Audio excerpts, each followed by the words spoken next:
I'm Laura Dolci, and I'm Italian. I work in Geneva right now at the UN Office for Human Rights.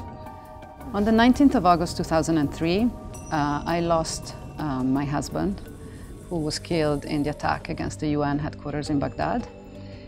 On that day, I lost my partner, a dear colleague, and I lost the father of our baby child. I lost a piece of me on that day.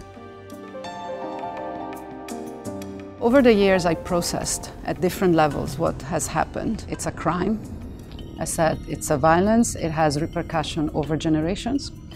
And in the course of these years, I also met many victims. And then inevitably, my own trajectory started to interject with that of other victims. I decided to take some time and research and write on my story, but not for the sake of just telling my story, but for the sake of making the case for what it means when terrorism hits you and your life is changed.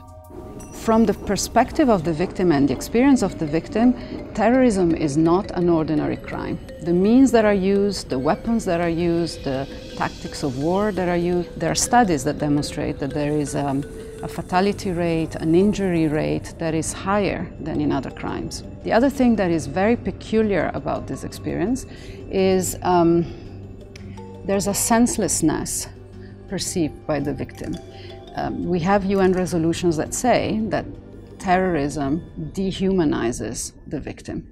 The direct victim from the day one realizes that you have not been chosen because of who you are. Jean Selim was not killed because he was called Jean Selim. He was killed because there was a UN flag on that building. Anybody could have been killed in that building. And then there's a third element that is also particularly difficult when it comes to criminal acts by terrorism, is the accountability. It is justice. It is the right to truth and information of victims. Because of the various components, for the victim, it is very difficult to put together the pieces. And you don't make sense of the act, but you can make sense of the context, and you can start processing.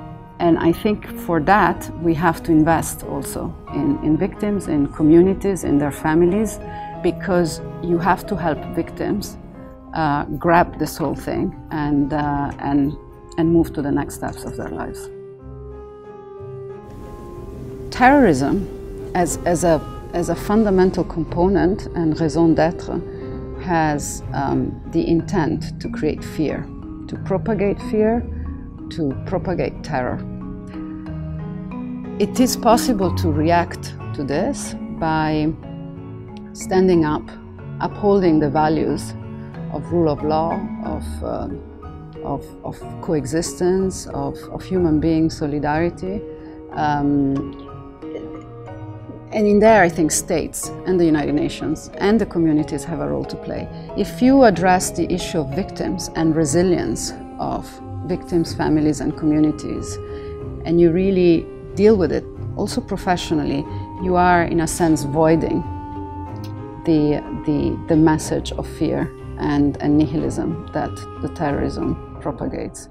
So investing in this and in this counter-narrative may have constructive long-term effects for the societies. We need to work on this resilience together.